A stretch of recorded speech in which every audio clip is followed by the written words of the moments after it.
Sejam todos muito bem-vindos, bom dia, boa tarde, boa noite, dependendo do horário que você estiver assistindo esse vídeo. Mais uma aula de Direito Processual Civil 1, e hoje nós vamos tratar de um assunto bem mais tranquilo do que a competência, mas um assunto extremamente também importante, que são os chamados atos processuais. Nós vamos dar como os atos processuais, quais são os atos, a classificação desses atos, o tempo, o lugar para a prática desses atos, o tempo dos atos, quando que esses atos são realizados, os prazos processuais, que são uma disciplina extremamente importante, regras de contagem de prazo, a questão dos tipos de regras de contagem, nós temos 8 regras de contagem de prazo, questões sobre a preclusão, que justamente uma das causas é a perda do prazo. Então é uma matéria bem complexa, mas bem gostosa de ser trabalhada. Nós vamos começar com um conceito de ato processual.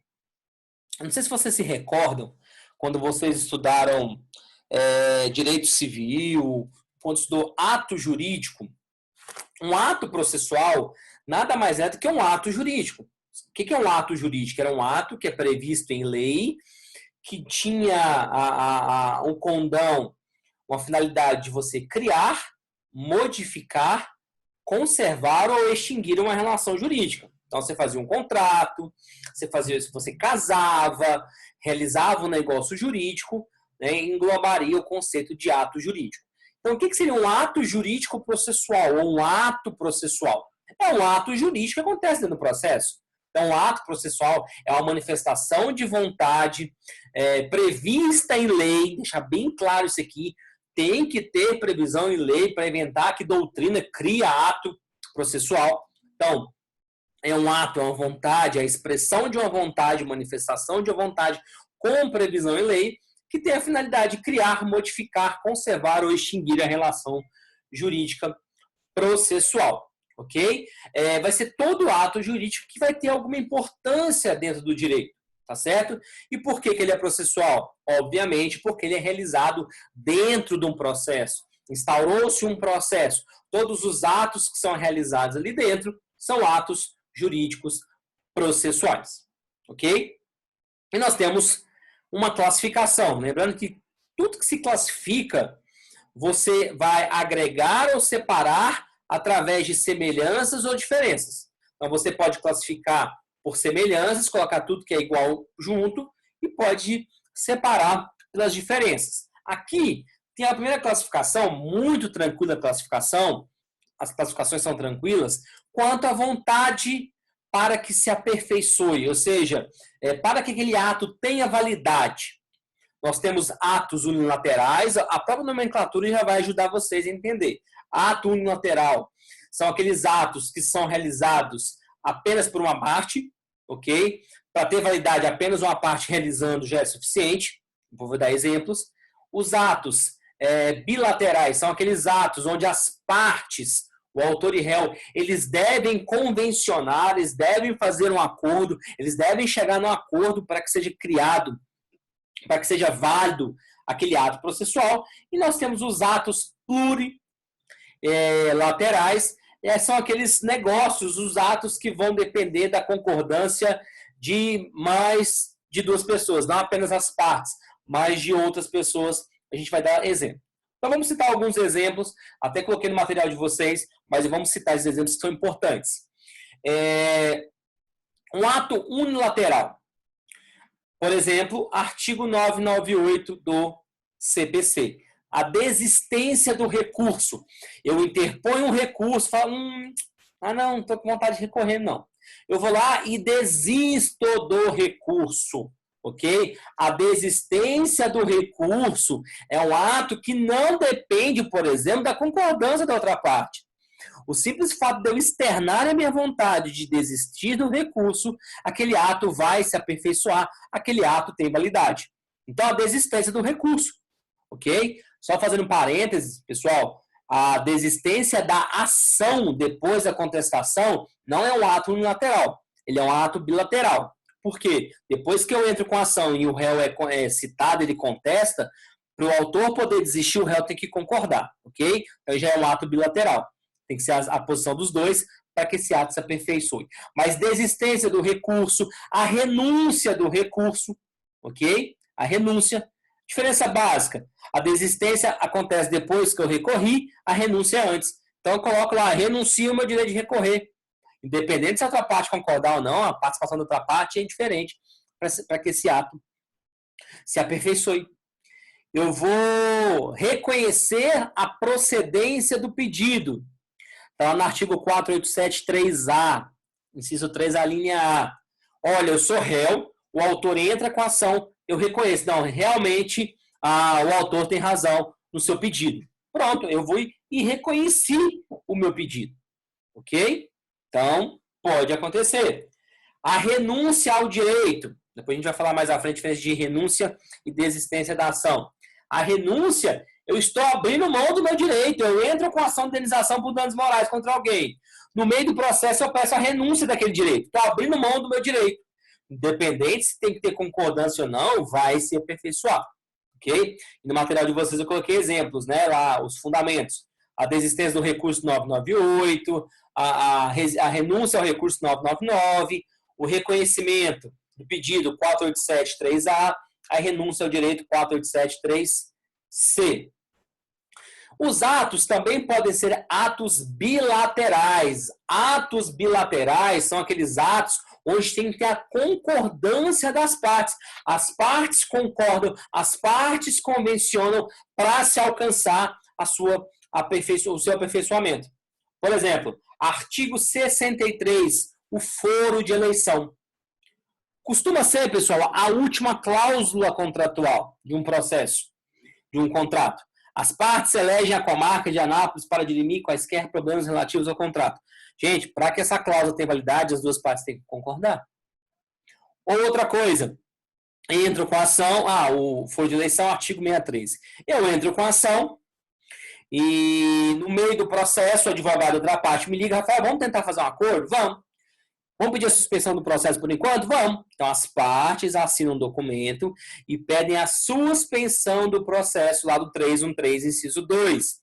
Lembrando que essa suspensão, a gente vai falar daqui a pouquinho, o prazo máximo que ela pode ser suspensa são 6 meses. Não pode ultrapassar 6 meses de prazo de suspensão. Ok? Então, ato bilateral.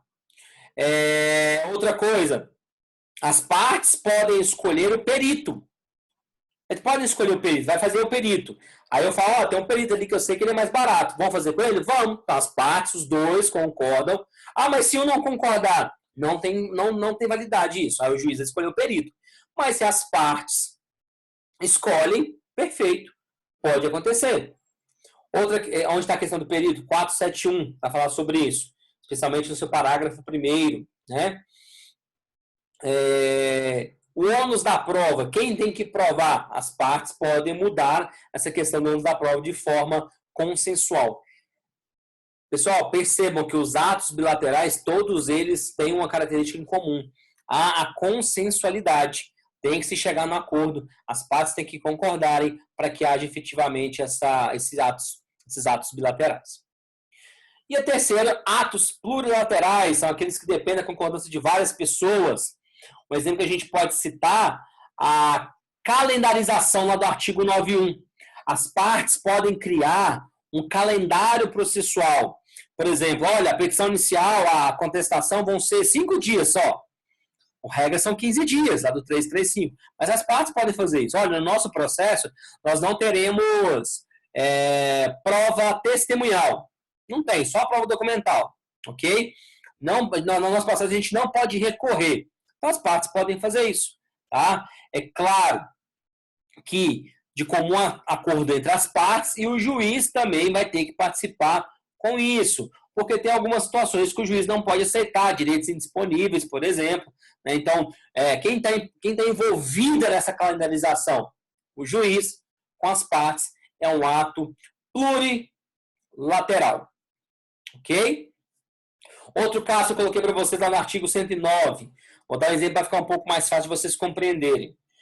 Existe um processo tramitando onde está se discutindo um bem imóvel. E no curso desse processo, eu sou réu, ok? Está discutindo a propriedade da minha casa. Eu vendo essa casa para outra pessoa. A pessoa que comprou essa casa, ela pode me substituir no processo. Ela pode me substituir no processo. Ela pode entrar no meu lugar do processo. Mas quem que tem que concordar? Eu, a pessoa que comprou e o autor da ação também tem que concordar. Ou seja, aí vai envolver as partes e a terceira pessoa que comprou, que é a sucessão do alienante ou cedente. Então, tem que ter a concordância não apenas das partes, mas de um terceiro ato plurilateral. Ok? Quanto aos sujeitos, também bem tranquilo, tá, pessoal? Nós temos os atos das partes, artigo 200 a 202, depois dá uma olhadinha lá em relação aos atos das partes, ok? Lembrando que as partes elas podem produzir atos postulatórios, tudo que é postular é ato de pedido, então petição inicial, é uma contestação, pedir para fazer uma perícia, pedir para ouvir uma testemunha, ok? Eles podem praticar atos probatórios, atos de prova, pode juntar um documento, pode ir na oitiva da testemunha, ok? Podem praticar atos omissivos, né, que não acaba que não pratica, é uma omissão, o réu não contesta, por exemplo. E nós temos os atos dispositivos, que são aqueles atos que vão gerar já uma criação, a extinção, a modificação de direitos. Por exemplo, no curso do processo, as partes, por si só, chegam no acordo. Eles fazem a chamada autocomposição. As partes chegam num acordo, então, naquele caso, é um ato dispositivo. Ok? Pessoal, hoje, só fazer um parênteses, com o advento do CPC de 2015, as partes ganharam mais poderes. Eles podem fazer acordos sobre questões do processo, como eu falei para vocês. Eles podem criar um procedimento próprio, como os atos vão andar, tá? Está lá no artigo 190 e 191 do CPC. Além dos atos das partes, nós temos os chamados atos do escrivão e chefe de secretaria. É aquele ato burocrático, né? Vai receber a petição, vai autuar, vamos falar esse processo físico, né? Tem que numerar as páginas, tem que bater o carimbo, tem que fazer conclusão, bate o carimbo de conclusão, da parte burocrática, né? Claro que hoje com os processos eletrônicos ficou mais fácil essa questão de ser processos eletrônicos, fica mais fácil esse trâmite, não tem que ficar numerando página. Engraçado, quando você vai fazer estágio, a primeira coisa que você vira estagiário de numerar a página. Na minha época, eu entrei, pegava aqueles processos enormes, tinha que bater o carimbo lá no cantinho da folha da direita, assim, fazer uma rúbrica, 02, 03, 04. Chegou o documento, chegou a petição, bati um carimbo assim, juntada. Faço juntada no dia de hoje, dia 26 de maio de 2020, faço lá a juntada daquela petição. Ok? Depois dá uma olhadinha, não tem nada aqui, nada complexo, 206 a 211. A única questão que eu quero fazer, duas observações importantes nos atos do escrivão do chefe de secretaria, é que os atos ordinatórios, eles podem ser praticados de ofício pelo escrivão, ou seja, sem ninguém pedir. O que é um ato ordinatório? A própria lei define qual que é a consequência da sua prática. Por exemplo, o autor juntou sua petição inicial, o réu vai lá e juntou a contestação com as preliminares. Quando tem preliminar, obrigatoriamente o autor tem que manifestar. Então esse processo não vai para o juiz dar um despacho, olha, mande-se ouvir o autor. Não. O próprio escrivão pode já mandar ouvir o autor. Outro exemplo, eu interponho um recurso de apelação, artigo 1009 do CPC contra uma sentença. O que vai acontecer? Não precisa mandar para o juiz assim, olha, intima a outra parte para apresentar suas contrarrazões. Não precisa fazer isso. Apresentou as razões, qual que é a consequência? A outra parte manifestar. Então, o próprio escrivão pode fazer isso de ofício. Artigo 203, parágrafo 4º. E uma outra coisa que pode acontecer, o artigo 153, ele estabelece uma ordem cronológica para a prática dos atos processuais. Para quê? Para evitar que um beneficie o outro. Por exemplo, tem um amigo, tem um processo, vou passar o dedo na frente, né? Tem um cara que eu não gosto, vou deixar lá para o final, vou enrolar o processo. Então, o artigo 153 fala a questão da ordem de preferência. É claro que tem aquelas chamados casos urgentes, né? Onde não há necessidade. Por exemplo, lá no artigo 153, parágrafo 2º, inciso 2, fala de preferências legais. O que são preferências legais? Anotem no código de vocês aí. São casos de idosos, casos relacionados à infância e juventude, ações de mandato de segurança, Lei 2016 de 2009, e as chamadas ações coletivas também têm preferência, ok? E também nós temos os atos do juiz. Só que os atos do juiz com o CPC 2015, eles ganharam status de mais importância. Até mudou a nomenclatura, né? Hoje denomina-se pronunciamentos do juiz, e não só atos do juiz, são pronunciamentos do juiz. Pessoal, nós temos, em primeiro grau, 3 pronunciamentos. Isso aqui eu quero gastar um pouquinho mais de tempo com vocês, que é extremamente importante e relevante essa matéria. Porque o CPC tem uma roupagem totalmente diferente. O artigo 203 traz os 3 pronunciamentos jurisdicionais em primeiro grau. O 204 fala de um pronunciamento em segundo grau. Vamos falar de todos eles.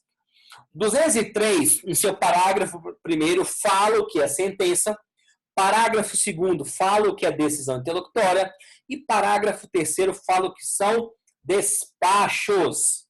Ok? E o parágrafo 4º fala que a gente acabou de falar, né? Que aqueles atos ordinatórios podem ser feitos de ofício pelo próprio servidor sem precisar passar na mão do juiz.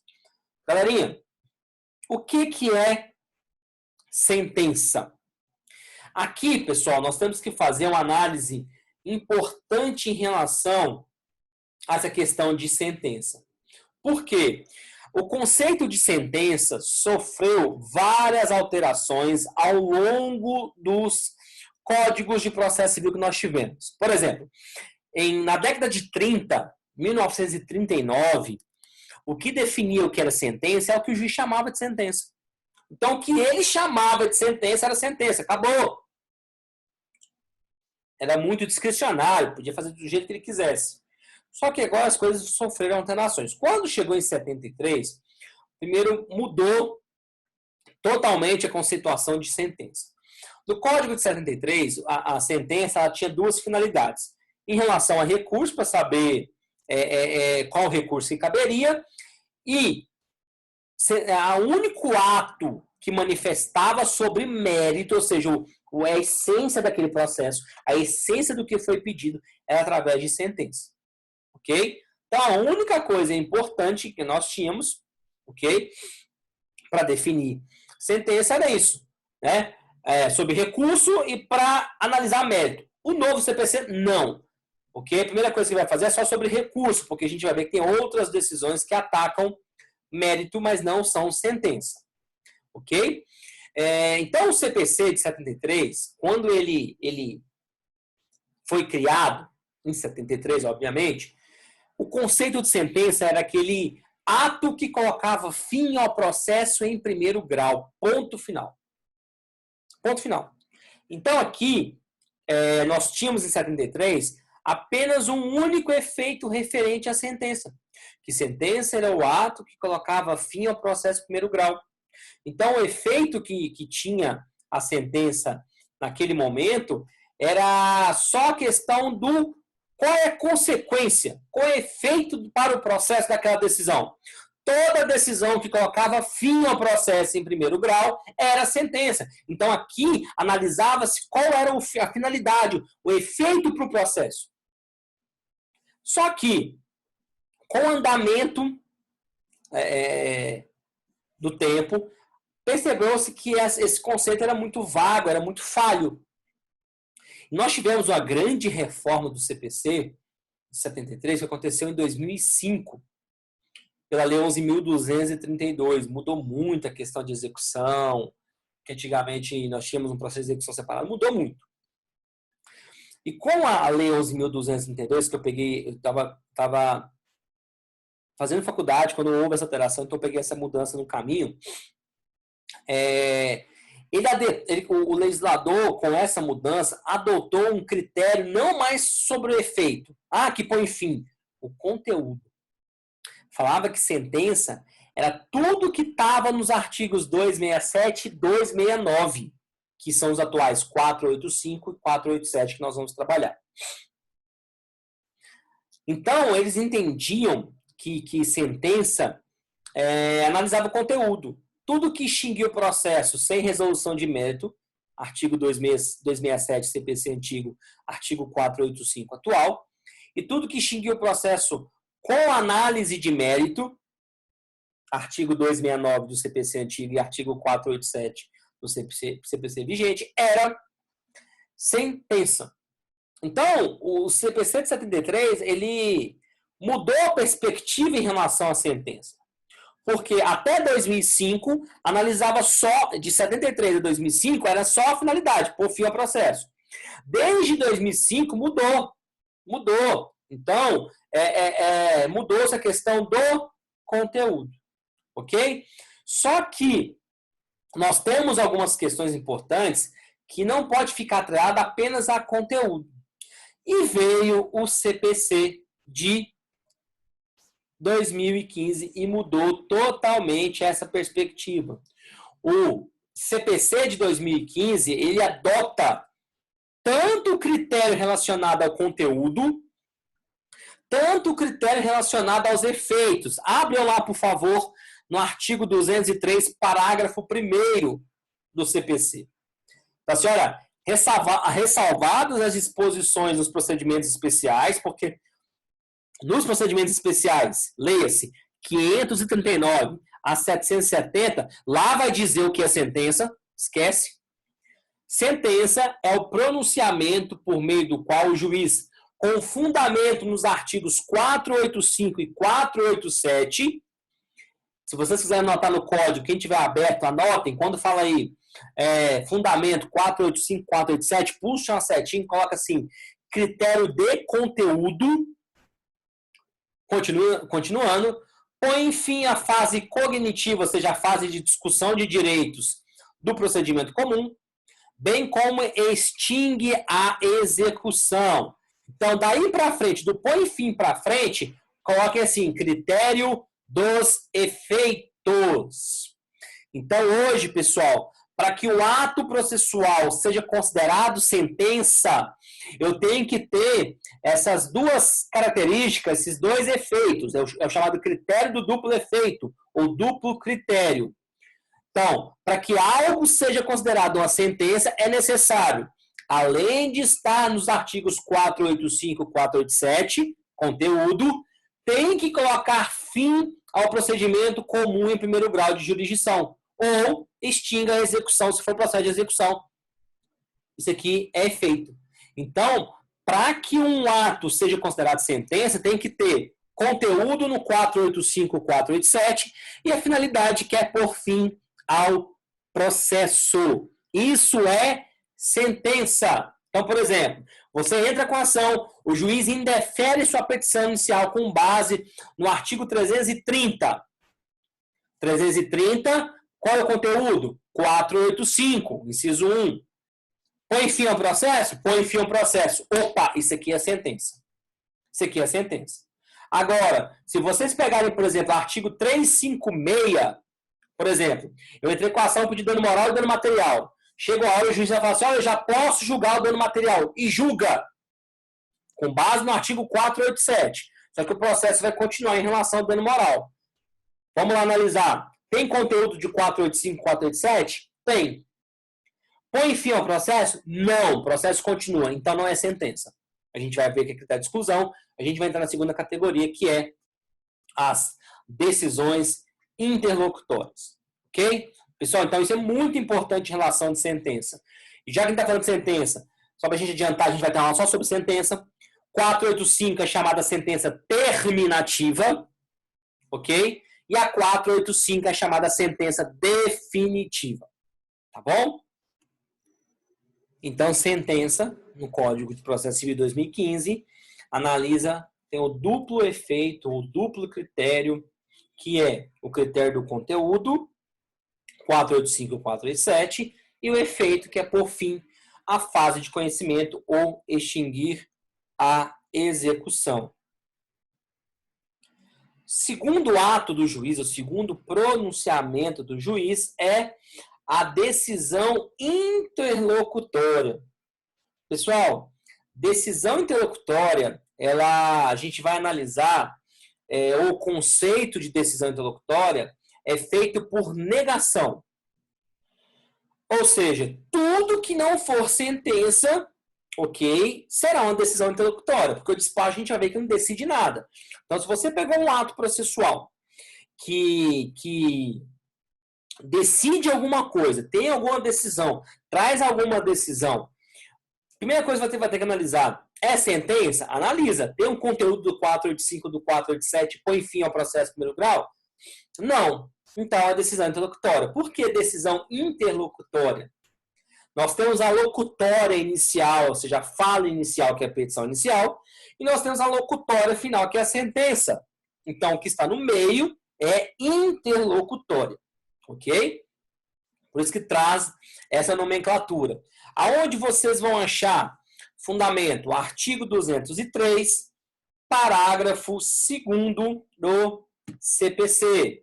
Tá lá. É todo pronunciamento judicial de natureza decisória que decide, mas não se enquadra no parágrafo 1º, ou seja, não se enquadra no conceito de sentença. Por isso o conceito ou a identificação da decisão interlocutória é por negação. Tudo que não for sentença de natureza decisória é decisão interlocutória. Só que esse conceito, pessoal, ele está falho, é um conceito falho, ele está incompleto. Por quê? Faltou complementar que não apenas ser decisão interlocutória é todo pronunciamento judicial de natureza decisória. Faltou complementar que cause prejuízo às partes. Tem que causar prejuízo, ok? Então, a decisão interlocutória é tudo aquilo que não é sentença, mas que gere prejuízo às partes. Primeiro, sentença. Qual recurso que cabe? Faltou falar com vocês. Recurso da sentença é recurso de apelação. Artigo 1009 do CPC. Ok? E decisão interlocutória? Se for em primeiro grau, ou seja, em Anápolis, com a marca de Anápolis, é o agravo de instrumento lá do artigo 1015. Ok? É um rol que vai ter discussão se é taxativo ou não. Não vou entrar nesse mérito agora, porque é uma aula só sobre isso. Vocês vão estudar isso mais à frente. Mas, em regra, decisão interlocutória cabe agravo de instrumento, artigo 1015, e se for em segundo grau, a decisão lá no Tribunal de Justiça, a decisão do desembargador, do relator, desembargador, cabe agravo interno, artigo 1021. Ok?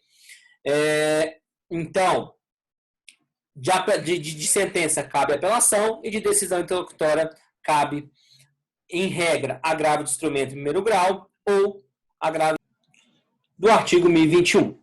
Ok?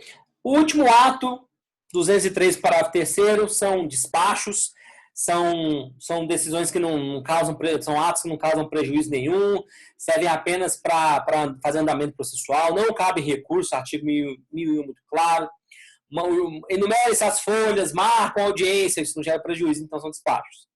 E o que são os acórdãos do artigo 204? São julgamentos colegiados pelos tribunais. Os acórdãos são julgamentos colegiados pelos tribunais. Eles podem ter conteúdo de decisão interlocutória ou de sentença, ok? De acordo com o recurso que foi julgado, ok? Então, acórdão são julgamentos colegiados por mais de um julgador.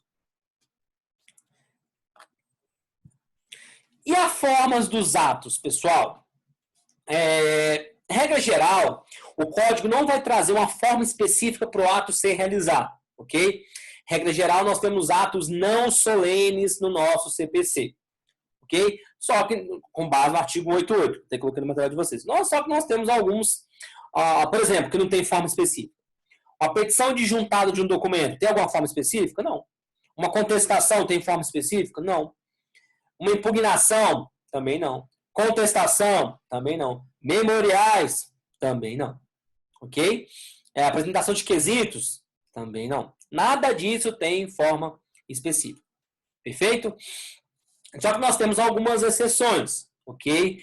Essas exceções são atos que vão precisar de uma forma específica. Por exemplo, petição inicial. Artigo 319 traz todos os 7 requisitos da petição inicial. Sentença do 489 também traz todos os requisitos da sentença. Tem que estar lá bem descrito os itens da sentença, ok? Os requisitos. Então, com base no princípio da instrumentalidade das formas, ok?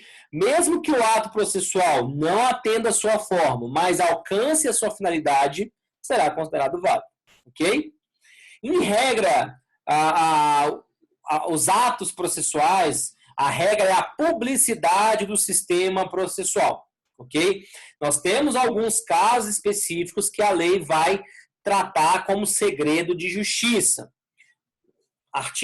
Os fundamentos, né? Artigo 1º da Constituição Federal, 93.9, fala que, em regra, os julgamentos serão públicos, ok? O artigo 5º, 60 da própria Constituição Federal fala um pouquinho da restrição dessa publicidade, e os artigos 11 e artigo 89 do CPC fala dos casos de segredo de justiça. Os incisos 1º ao 4º do artigo 89 trata dos casos em segredo de justiça. O que fala o artigo 89? Olha, que os atos processuais serão públicos, ok? Só que tramita em segredo de justiça. Em que se exige interesse público ou social. Pessoal, esses casos criminais de grande repercussão, ou casos cíveis de grande repercussão, que pode despertar a curiosidade das pessoas lá no fórum ver, esses atos, o juiz pode decretar segredo de justiça. Então, o inciso 1 tem que ser fundamentado, ele tem que dizer por que é segredo de justiça. Ok? Então, esses casos do goleiro Bruno, caso do Dardoni, esses casos de grande repercussão, todos os juízes colocam segredo de justiça para quê? Para evitar tumulto, para evitar confusão, para evitar bagunça. Entendeu? Então, esse é o objetivo de colocar segredo de justiça nesses casos. Inciso 2. Que versem sobre casamento, separação de corpos, divórcio, separação, união estável, filiação, alimentos e guarda de criança e adolescente. Pessoal, isso aqui não existe fundamentação. As ações de família por si só são segredo de justiça. Não tem que discutir. Não precisa fundamentar, não tem que dizer por que é segredo de justiça. Inciso 3, em que constem dados protegidos pelo direito constitucional à intimidade. Por exemplo, nós temos um processo que houve quebra de sigilo bancário e quebra de sigilo fiscal. Tem que especificar, olha, é segredo de justiça porque houve quebra de sigilo bancário.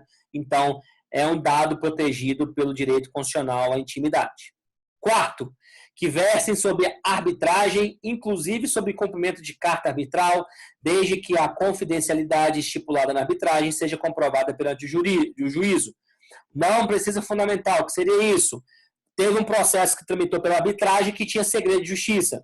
Aí você vai entrar com a ação de anulação daquela sentença. Lá na arbitragem tem segredo, aqui também tem segredo. Ok? E para a gente terminar a questão da forma, o vernáculo, ok? Todos os atos processuais devem ser praticados em língua portuguesa. Então, se eu tiver uma testemunha em inglês, vai ter que ter um tradutor. Se tiver um documento em inglês, vai ter que traduzir, ok? Usa-se o tradutor documentado, juramentado, o tradutor que tem fé pública. Depois, se vocês quiserem dar lidinha, artigo 62 ao 64 fala do tradutor, ok? Aonde que os atos serão realizados? Em regra, de acordo com 217, na sede do juízo, ou seja, no fórum, no prédio do tribunal. Vamos colocar processo físico, você leva a petição lá, você conversa com o juiz lá, você faz a audiência lá, você ouve a testemunha lá. Ok? Então, em regra, os atos serão realizados na sede do juízo.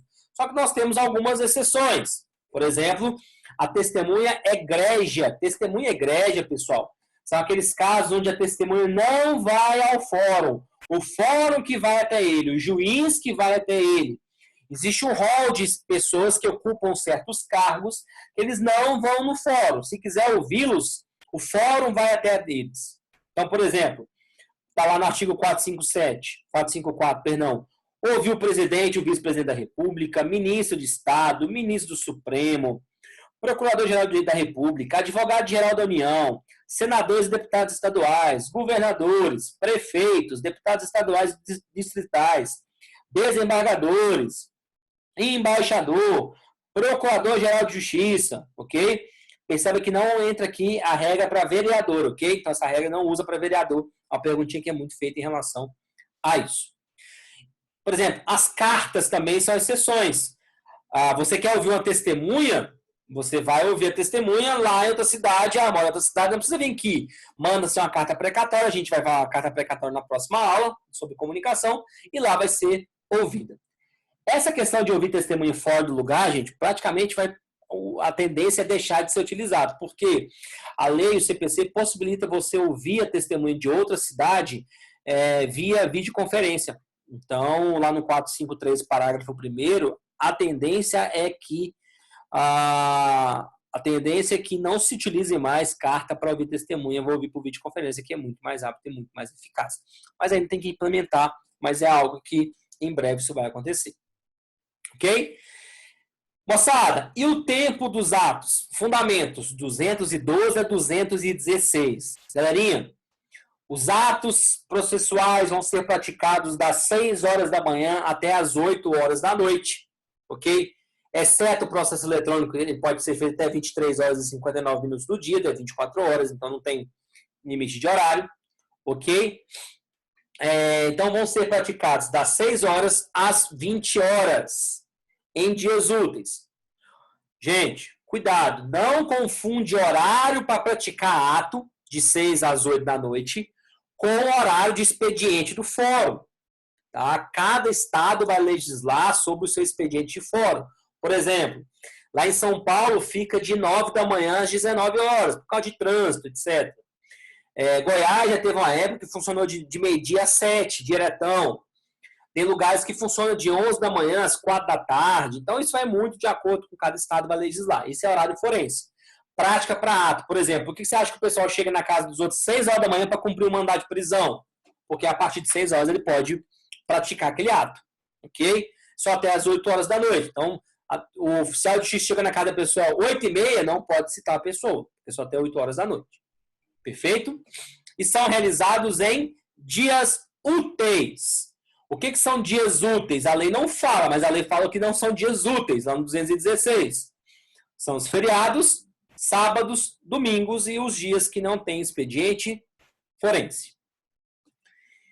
As férias forense é uma discussão interessante que teve, porque o artigo 93(12) da Constituição Federal, ele estabeleceu que a atividade jurisdicional é ininterrupta, ou seja, não pode ter férias coletivas, não pode parar. Lá no próprio 93(12) fala, é proibido férias coletivas nos juízes e tribunais de segundo grau, funcionando nos dias que não houver expediente, plantão. Então, gente, justiça não para. Final de semana tem justiça funcionando? Tem juiz de plantão, tem promotor de plantão. Feriado tem? Tem juiz de plantão, tem promotor de plantão. Todo momento tem. Perfeito? Todo momento tem. Só que, o que aconteceu? Esse artigo 93 ele foi tapeado. Foi uma pegadinha do malandro com ele. Por quê, galerinha? Primeiro veio o CPC, no seu artigo 220, e trouxe as chamadas férias forenses. Olha, no dia 20 de dezembro a 20 de janeiro, os prazos são suspensos e não podem praticar atos processuais. Salvo os urgentes, obviamente, né? Urgente pode. Beleza, já começou a tapear as férias, a questão do 93(12) da Constituição Federal. E, para piorar, então o CPC veio e deu o primeiro migué na Constituição Federal, né? Olha, não pode parar nada. Porém, do dia 20 de dezembro a 20 de janeiro, os prazos não correm. E para potencializar isso, veio leis estaduais e criaram um recesso de final do ano. Aí, meu brother, fecha tudo. Costuma ser do dia 20 de dezembro, que eles aproveitam e pegam das férias forenses, até mais ou menos dia 6 de janeiro, 7 de janeiro, de acordo com que dia que vai dar do calendário. Então, do dia 20 de dezembro a 6 de janeiro, fecha tudo. Tudo fechado. Tapeou de novo 93(12). Claro, pessoal. Tudo fechado, porém, tem plantão. Perfeito? Tem plantão. E, além disso, durante as férias e nos feriados, os atos podem ser praticados. Ok?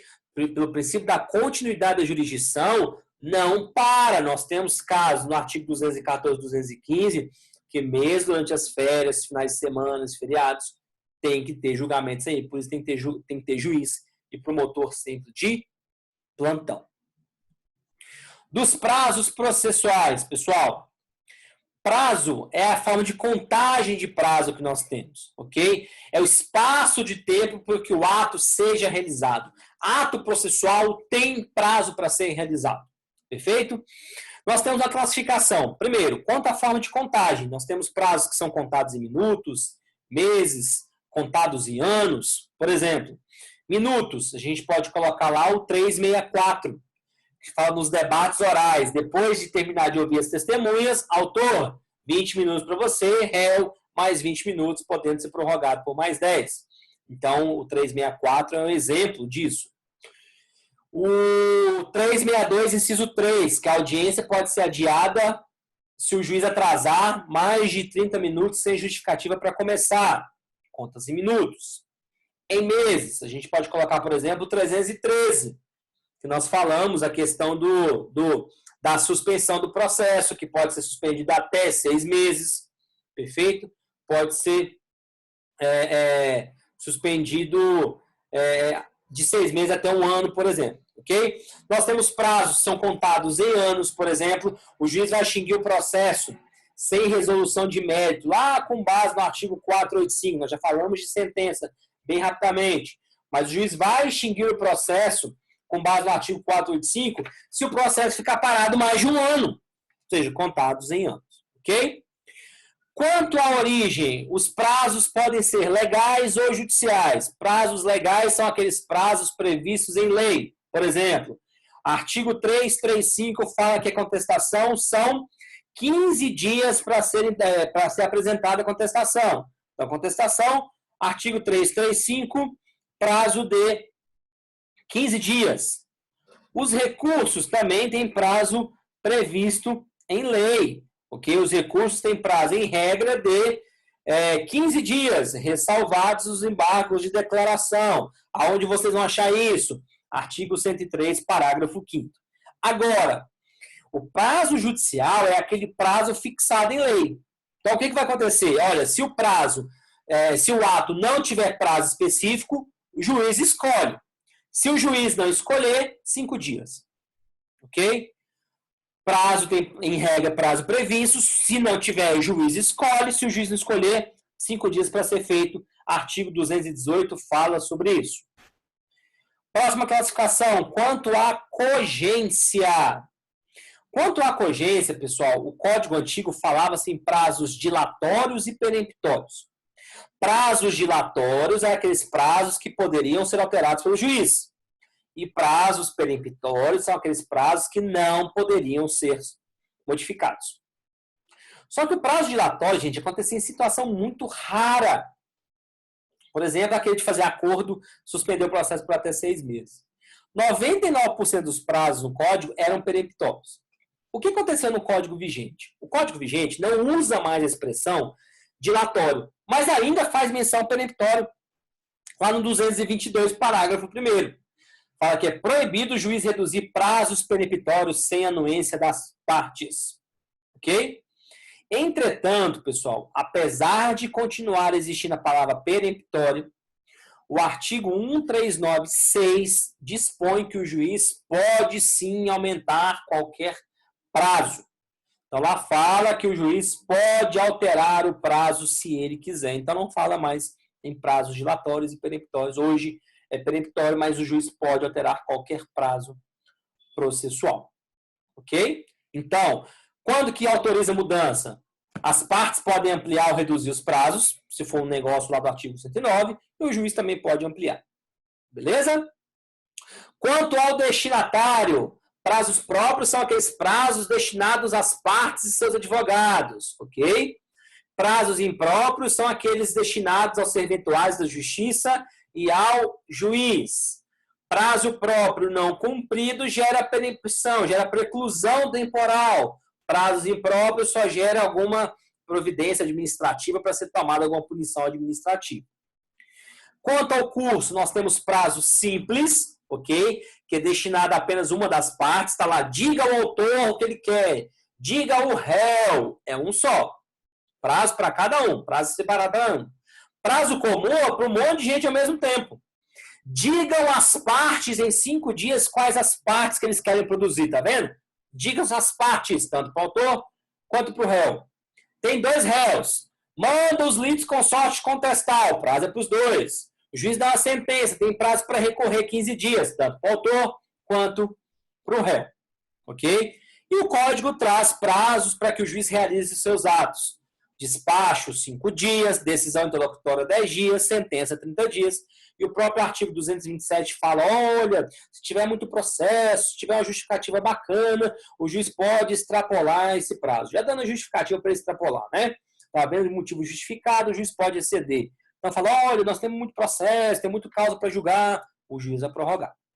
Beleza? Regras de contagem do prazo. Nós temos 8 regras que são importantíssimas. Pessoal, termo inicial, nós temos que analisar muito claramente o artigo 231, as hipóteses do artigo 231, ok? Quando vai começar o prazo? Tá lá. Salvo disposição em sentido diverso, ou seja, esquece nos procedimentos especiais, considera-se o dia do começo. Data da juntada do AR quando for pelos Correios. Então, se eu receber citação pelos Correios, vai juntar o AR no processo. Junta-se o AR no processo. Então, o Correio devolve, vai bater um carimbo, né? Se for processo físico, e junta ou põe no sistema lá juntado. Então, esse é o dia do começo, da juntada.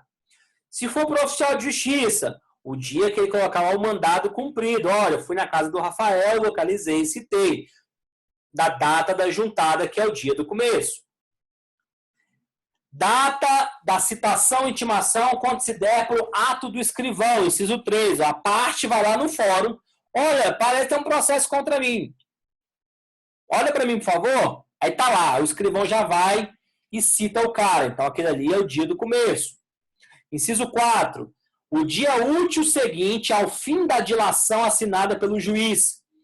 Pessoal, o artigo 257, inciso 3, matéria nossa da próxima aula, fixa o prazo edital. É o prazo que a parte vai ter para tomar conhecimento. Então, vai lá. Deu 30 dias. Então, o prazo vai começar depois que terminar os 30 dias. Inciso 5, novidade no código. O dia útil seguinte à consulta ao teor da citação, da intimação ou término do prazo para que a consulta se dê quando a citação ou intimação for por meio eletrônico. Pessoal, processo eletrônico, a gente recebe a citação, a gente tem um prazo para fazer a leitura. A gente vai entrar, a gente clica. Clicou, eu li. Mas se eu não ler automaticamente, o sistema vai fazer essa leitura automática daqui a 10 dias. Para evitar o quê? Ué, que a pessoa não leia. A pessoa não lê. Então, para se evitar isso, ele já faz a chamada leitura automática. Ok? A leitura automática em 10 dias. Então, leu automaticamente, próximo dia útil é o dia do começo. Ou se eu cliquei, próximo dia útil é o começo. Ok? Inciso 6. Data da juntada de comunicação de que trata o artigo 232 ou não havendo essa data de juntada da carta dos autos de origem devidamente cumprida, quando a citação for por carta precatória. Por exemplo, o rogatório. Pessoal, o réu mora em São Paulo e não pode ser citado pelos Correios. Manda uma carta. O juiz daqui manda uma carta para o juiz de lá mandar o oficial de justiça de lá, de São Paulo, citar. Citou, devolve para o juiz de São Paulo, que ele vai encaminhar aqui para o juiz de Anápolis. Esse é o procedimento. Quando que começa o prazo? Quando junta a carta aqui, ou o juiz de São Paulo lá, já recebendo a informação, ele vai mandar um e-mail para o juiz de Anápolis. Fala, juiz de Anápolis, o cidadão foi citado hoje. O juiz de Anápolis imprime aquele e-mail e junta no processo. Começa a contar o prazo. Perfeito? 7.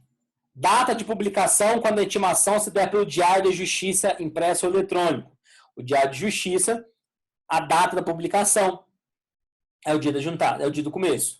E 8, dia da carga, quando a intimação se der por meio da retirada dos autos em carga do cartório da secretaria. O advogado vai lá no fórum com a procuração e já pede para juntar e já leva o processo. Ok? Importante, galerinha, do inciso 1, ok? Ao inciso 6, que fala da carta, se tiver mais de um réu, só vai começar a contar depois que juntou o último. Como assim? Tem 5 réus. O do primeiro réu junta hoje. O do segundo réu junta amanhã. Do terceiro réu. Do último réu vai juntar só em agosto. Só achou o cara em agosto. Pessoal, o prazo de todo mundo começa a contar em agosto. Ok? Começa a contar em agosto. Beleza?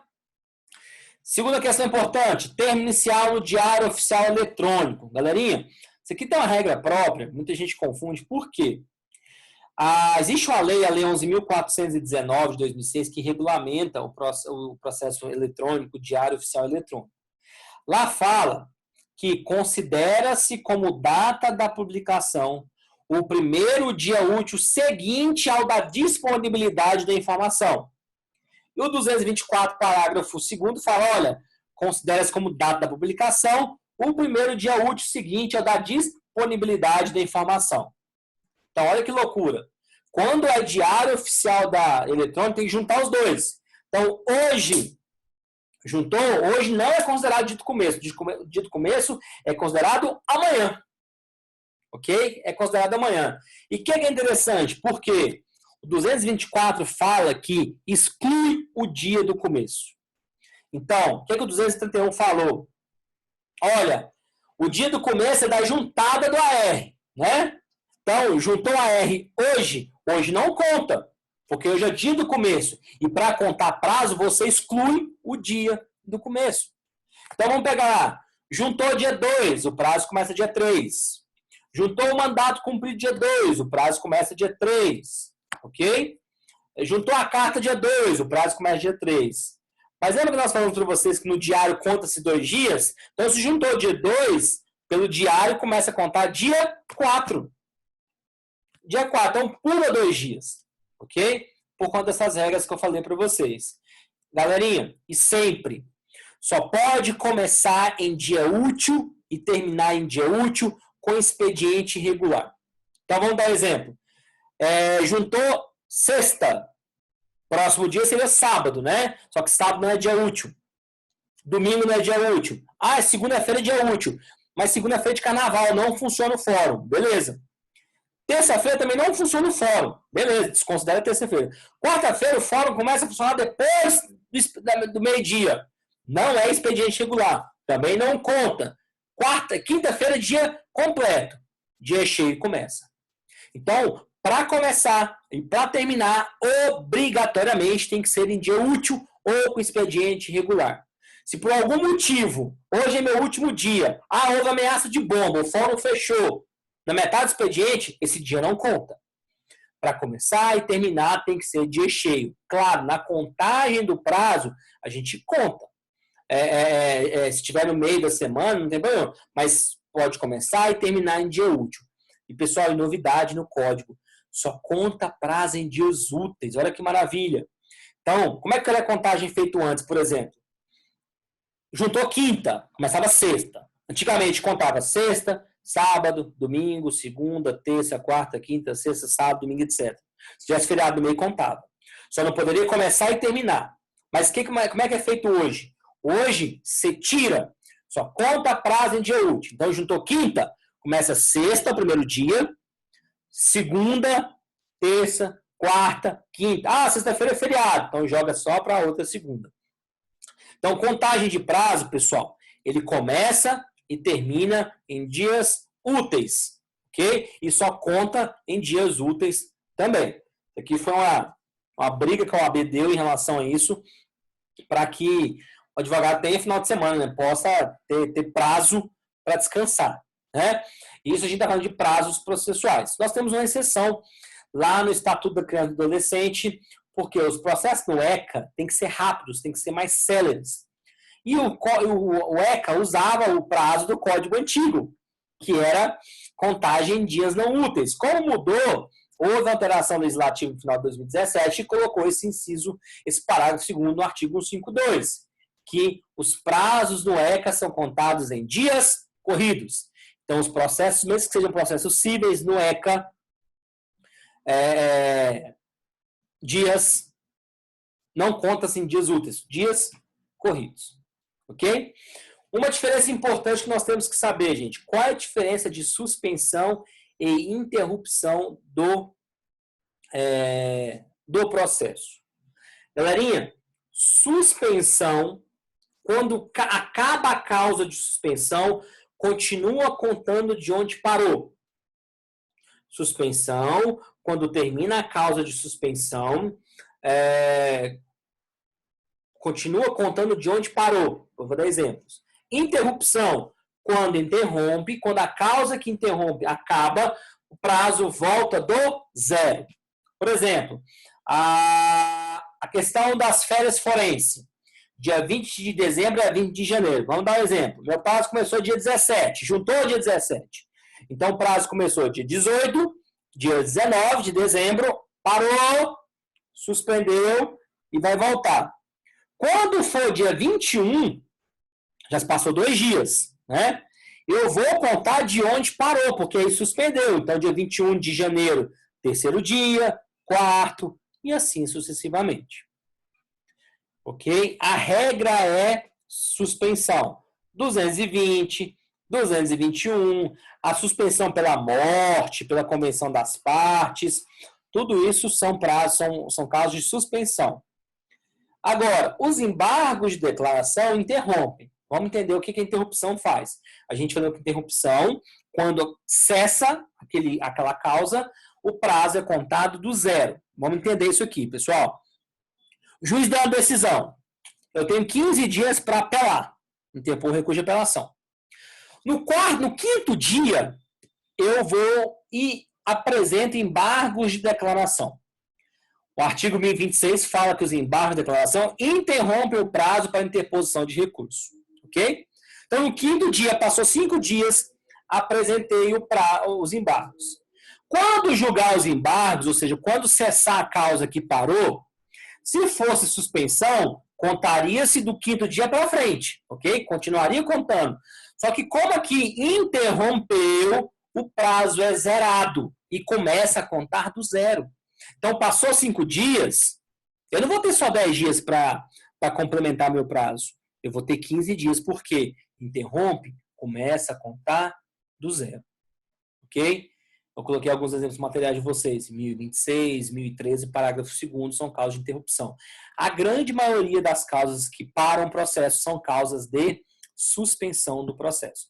Então, suspensão, quando acaba, continua contando de onde parou. Interrupção, quando acaba, conta-se do zero, começa a contar de novo. Ok? E a última regra que nós temos de prazos especiais, nós já falamos, quando nós falamos de Ministério Público, Advocacia Pública e de Advocacia Pública. Ministério Público, artigo 180, Defensoria Pública 183 e Advocacia Pública 186, tem prazos em dobro. Todos os prazos são dobrados. E o que a 229 fala? Se tiver mais de um réu, e cada um réu tiver um advogado diferente, de escritórios diferentes, os prazos também serão em dobro. Ok? Cuidado que essa regra de mais de um réu em prazo dobro só aplica em processo físico, ok? Processo eletrônico não se aplica. Ok? Então, se tiver 3 réus, 2 com um advogado e 1 com outro advogado, os prazos também serão dobrados. Os prazos também serão dobrados, ok? Então, são prazos especiais. Então, recorrer, contestar, artigo 335, são 15 dias. Recurso, são 15 dias. Ok? Se for Defensoria Pública, 30. Ministério Público, 30. Advocacia Pública, 30. 2 réus com advogado diferente, 30 dias. Prazos dobrados. Ok? Prazos dobrados. Aí vem uma pergunta. E se tiver 2 causas ao mesmo tempo? Por exemplo, eu vou ingressar com a ação contra a Prefeitura de Anápolis, ou seja, Advocacia Pública, prazo dobrado. Vou entrar com a ação contra 2 pessoas também que estão sendo investigadas. É uma ação de investigação de desvio de verbas, por exemplo, da Prefeitura e 2 empresários da cidade de Anápolis. E cada empresário está com seu advogado diferente. Perceba que tem duas causas. Nós temos a causa da advocacia pública, ou seja, o município de Anápolis já dobraria, e nós temos mais de um réu com advogados diferentes. Qual que é a pergunta? Pode somar as duas causas? Então, ao invés de dobrar, vai triplicar? Não, gente. Se tiver mais de uma causa, somente uma é aplicada. Tá? Então, o máximo que pode chegar é dobrar. Se tiver mais de uma regra, não se aplica. Perfeito? Então, essas são as 8 regras de contagem de prazo. E para a gente fechar, nós temos a questão do ato prematuro. Ato prematuro é aquele ato que é realizado antes de começar o prazo. Olha que louco. O juiz dá uma sentença hoje. Eu tenho que ser intimado, não tem? Antes de ser intimado, eu vi a sentença hoje, eu vou lá e recorro. Eu nem fui comunicado do processo ainda. Pode ser feito isso? Gente, o Código Antigo não permitia. Se eu fizesse isso pelo Código Antigo, era considerado fora do prazo. Era fora do prazo. Tinha vasta jurisprudência, a jurisprudência falava sobre isso. Então, isso não poderia acontecer. Aí veio o Código e acabou com a jurisprudência do STJ, com 218, parágrafo 4º, possibilitando você praticar o ato antes de começar o prazo. Então, 218 fala, olha, será considerado tempestivo, ou seja, dentro do prazo, o ato praticado antes do termo inicial do prazo. Ou seja, antes de começar, você pode. Antes de ser intimado, de ser citado, pode apresentar. Ok? E para a gente fechar o de hoje, falar sobre a preclusão, bem rapidamente, isso aqui é bem tranquilo. Preclusão, pessoal, é um instituto próprio do andamento do processo. Preclusão é a perda de realizar um ato processual.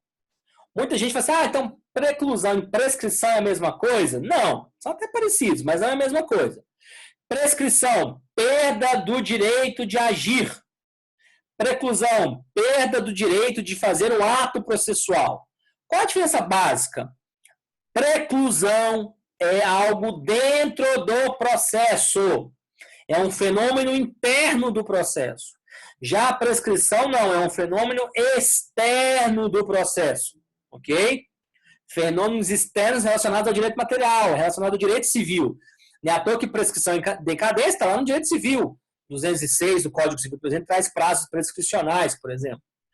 Preclusão é você perder a faculdade de realizar um ato. A gente vai entender como que eu posso perder, que vem as espécies. A primeira delas é a lógica. A preclusão lógica, você vai perder a oportunidade de fazer aquele ato porque você fez um outro ato incompatível com o que era esperado. Você realizou um outro ato incompatível com o que era esperado. Por exemplo, o artigo 1000 do CPC fala dos atos de aceitação. Olha, o juiz deu uma sentença, me mandando pagar 2.000. Eu pago os 2.000. Será que eu posso? Será que eu poderia? Será que eu poderia recorrer? Vamos analisar de novo. Eu fui condenado a pagar 2.000 reais. Só que eu vou lá e pago 2.000 reais. Será que eu posso recorrer depois? Claro que não. Ocorreu a preclusão lógica. Se eu realizei um ato que é incompatível com o ato que eu quero fazer, como que eu posso fazer? Como que eu posso pagar e falar que eu não concordo com o valor? É uma preclusão lógica. Preclusão consumativa. Preclusão consumativa porque você foi lá e realizou o ato. Você tem 15 dias para contestar. Contestou no 5º dia, você não pode contestar de novo no 6º, de novo no 7º, porque você já fez o ato. Preclusão consumativa se opera porque você já praticou o ato. Você já praticou o ato. Você não pode fazer o mesmo ato. Você entende? Já vai fazer o mesmo ato. Ok? Então, outro exemplo. Eu tenho um prazo de 15 dias para recorrer. Apresentei a apelação no 10º dia. Eu não posso apresentar no 11º, no 12º, porque acabou. Você esquece, não precisa esperar 15 dias, porque já passou isso aí. Ok? Não tem o que você falar. Não tem o que questionar isso. Entendeu? Já houve a preclusão consumativa. Outra situação, preclusão temporal. Aí, pessoal, a preclusão temporal é a questão de você perder o prazo. Eu tenho 15 dias para contestar. Não contestei. Eu tenho 15 dias para recorrer. Não recorri. Ok? Só que a legislação traz algumas situações que eles entendem que nós temos algumas justas causas para você não ter feito o ato. Justa causa para não ter feito uma audiência, por exemplo, não ter feito um prazo. O que a jurisprudência entende por justa causa? A doença da parte do advogado. No dia da audiência, a parte ficou doente, o advogado ficou doente, não teve como comparecer. Houve preclusão? Não, não houve. Faltando 5 dias para acabar o prazo, o advogado fica doente, internou no hospital. Não vai ter preclusão. O advogado sofreu um roubo ou um furto do seu computador. Tem que comprovar, obviamente. É causa de justa causa? É. Houve enchente na cidade, alagou tudo. É justa causa? É. Olha, teve uma queda de energia, acabou com a energia na cidade inteira, ficou o dia inteiro sem energia. Ou o sistema do tribunal informatizado ficou o dia inteiro fora do ar. São justas causas? Claro, pessoal. Agora, houve enchente na cidade e você tem que fazer um protocolo de um processo digital, sendo que a internet está ok, a energia está ok, não é justa causa, não precisa sair de casa para isso. Ok? Galerinha, todo problema relacionado a trânsito não é aceito como justa causa. Ok? Olha, eu fiquei preso num congestionamento, por isso que eu não fui na audiência. O problema é seu. Perdeu o problema? Perdeu. Ok? Não há que se falar em relação à justa causa. Se tiver justa causa, o juiz dá prazo para a pessoa realizar outro ato. E para a gente fechar, qual que é a dúvida que eles fazem? Será que existe preclusão para o juiz? O juiz ocorre preclusão para ele? Pessoal, claro que a temporal você nem discute. Ah, então se o juiz não deu sentença em 30 dias, ele não pode mais dar a sentença? Mas, obviamente que não, né, gente? Então o juiz mala nunca ia observar o prazo para não ter que dar os atos. Ok? Nós temos duas correntes. A primeira corrente fala que não.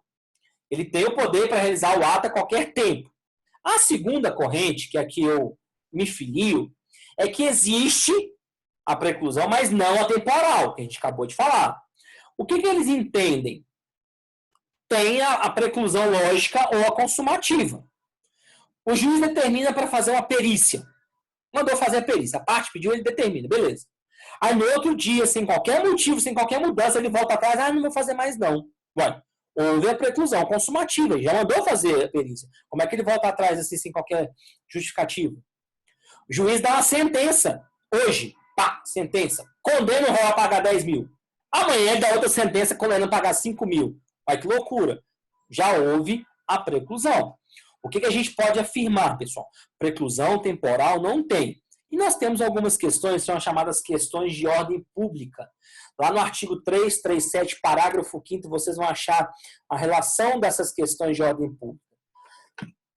Questões de ordem pública, pessoal, são todas as questões que o juiz pode analisar de ofício, sem ninguém pedir, sem ninguém provocar, ele pode analisar da mesma forma. Ele pode fazer. Então, por exemplo, no primeiro momento, o juiz acha que a parte é legítima. Só que depois que faz todas as provas, todo mundo produz prova, chega lá na frente e vê o quê? A parte não é legítima.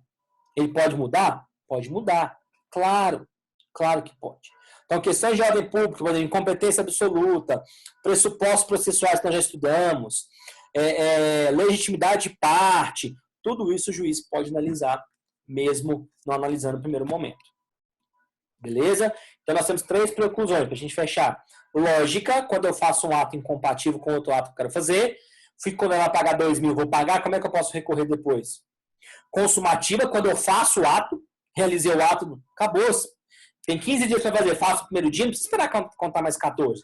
Já acabou, resolve o problema, segue o processo. E temporal, como justamente eu perco o prazo para realizar aquele ato, não vou na audiência, perdi o prazo de 15 dias, ok? Neste caso, tem justa causa.